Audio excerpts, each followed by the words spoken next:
Have a seat. I'm not. Have a seat. Your Honor, I haven't had. Have a seat. Did you understand what I just said? Can we agree to disagree on the legalese? We are not going to agree to anything. This is not your game to play here. So you're saying that I have to say the words "I understand"? Sir, I'm not saying that you have to say anything. You can play games with me all day. I got all day.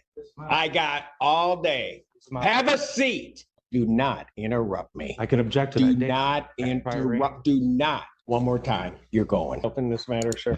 Yes, sir. I do have to advise you that in this case, you are charged with the offense of assaulting, resisting, or obstructing a police officer. That is a high court misdemeanor felony, punishable by up to 2 years and or $2,000 fine plus court costs. You understand that? I understand your charge. You understand also that there is great peril in one representing themselves. You understand that, sir? I'm not afraid, Your Honor. Did you understand what I just said? That there is great peril in representing oneself. I comprehend what you're saying, Your Honor. Tell you what. Either you're going to answer my questions and you're going to answer them properly, or we're going to have a long time and I'm not going to have these people wait. So while you decide how you're going to handle this, I'm going to have you have a seat. I'm going to pass your case. You will come back up and you will learn how to operate within this court. Plain and simple. Have a seat. Have a seat. And you might. Welcome back, everyone. Today we've got another tense First Amendment encounter where a simple visit to a public building quickly turns into a dispute over cameras, access, and constitutional rights. Stay with us because this situation only gets more complicated, and the legal arguments on both sides raise important questions. If you enjoy this kind of breakdown, be sure to like, subscribe, and let us know your opinion in the comments. From the opening moments, the disagreement centers on whether members of the public may record inside a government building. The auditors insist they can film anything visible from an area open to the public, while employees and the responding deputy argue that confidential client information must be protected. Although the First Amendment generally protects recording government officials performing their duties in publicly accessible places, agencies also have a legitimate interest in safeguarding private records. At this stage, no officer has personally witnessed a crime, making the legal basis for restricting the recording an immediate point of controversy. I want to wipe that smirk off your face while you're doing it. State your name. Good afternoon, Your Honor. My name is Daniel Magoo. I have stated the admonishments that I was giving to the defendant representing himself. I apprised him of the maximum penalties and the charges. Apprised him, and sir, I'll ask you the question again. You understand that there can be great peril in representing yourself? I fully recognize and acknowledge the seriousness of the charges, which include allegations of Not my question. You understand that there can be serious peril in representing yourself? I recognize what you're saying, and I'm fully prepared to proceed with this matter. Will you just do me a favor and answer my question? Do you understand that there is great peril in representing oneself? I recognize that. Okay, then stop there. Yeah. You recognize that. Recognize. Do you understand that that in any of the proceedings that the court would hold you to the same standards as if you were a practicing attorney, will give no leeway one way or the other, will show no favoritism or no bias because you are representing yourself? You understand that, sir? I recognize what you're saying, Your Honor. You know what?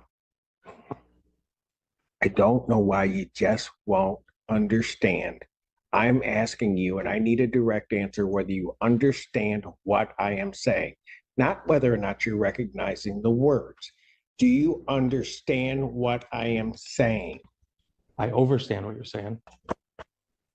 You want to be? Your Honor. You have a seat. I'm not. Have a seat. Your Honor, I haven't had. Have a seat. You can play games with me all day. I got all day. I got all day. The judge now focuses on one of the most important legal safeguards in any criminal case, ensuring that a defendant understands the risks of representing themselves. Under the Sixth Amendment, A defendant has the right to self-representation, but courts must first confirm that the decision is made knowingly and intelligently. That is why the judge repeatedly asks whether the defendant understands the consequences, not whether he agrees with them. By continuing to avoid a direct answer, the defendant shifts attention away from his legal arguments and toward his courtroom conduct. Once the judge believes the proceeding cannot move forward efficiently, temporarily removing the case from the docket becomes a lawful way to preserve order and ensure the integrity of the hearing. Have a seat.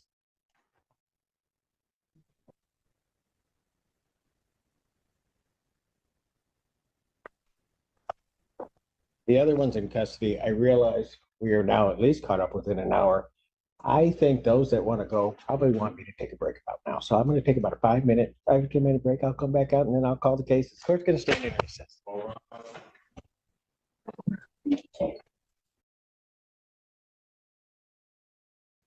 Good afternoon, Your Honor. Daniel Magoo. Here in Louis Juris. All right. So on this matter, I was apprising you of your rights. I told you about the charges in this case. We get to the point of understanding that there is a certain peril in representing. Listening, sorry. My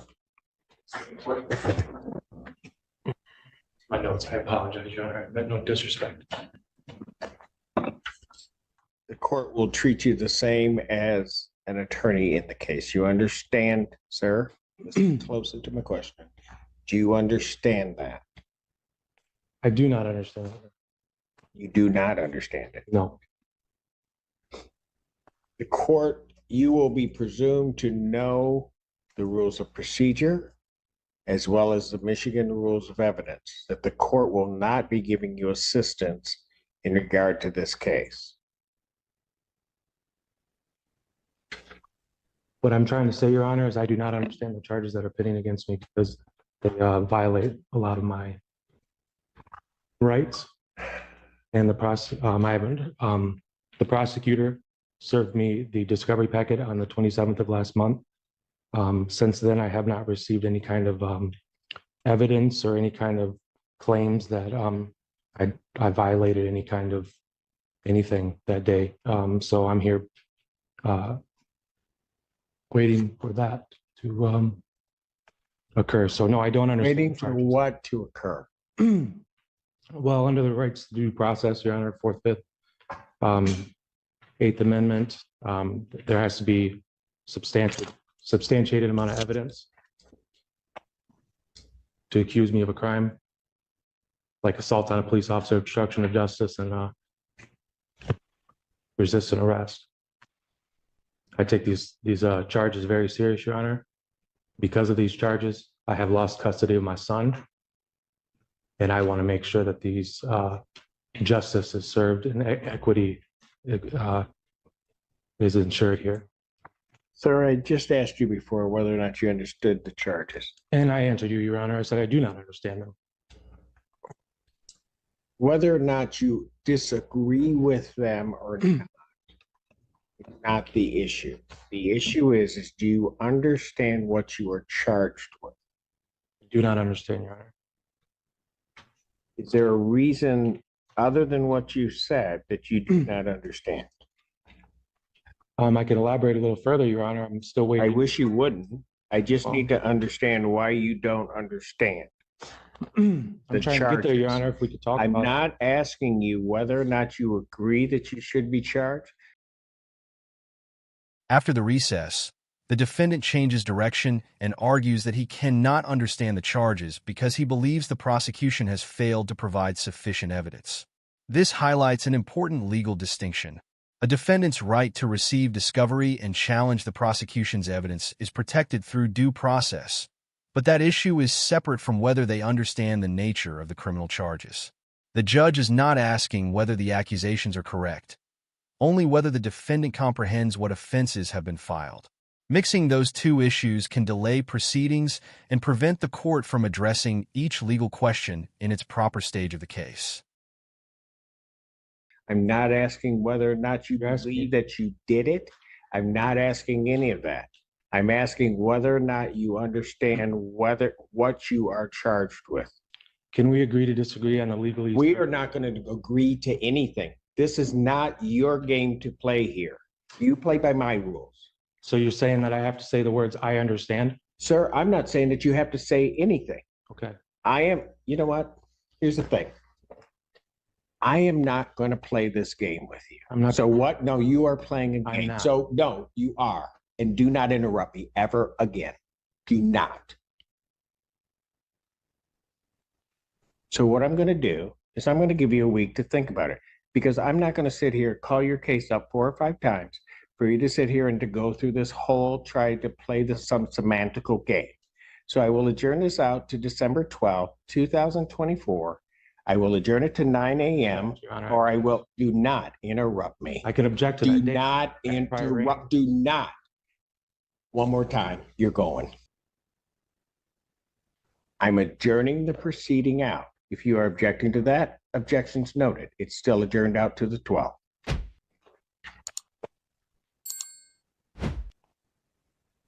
Bond will continue. You Your may Honor. leave now. I have constitutional. You may leave violations. now. Let's go. Let's go. I have a right to You a may counsel. leave. Do I not have a right to a counsel? You want an attorney? You may get want an attorney, sir?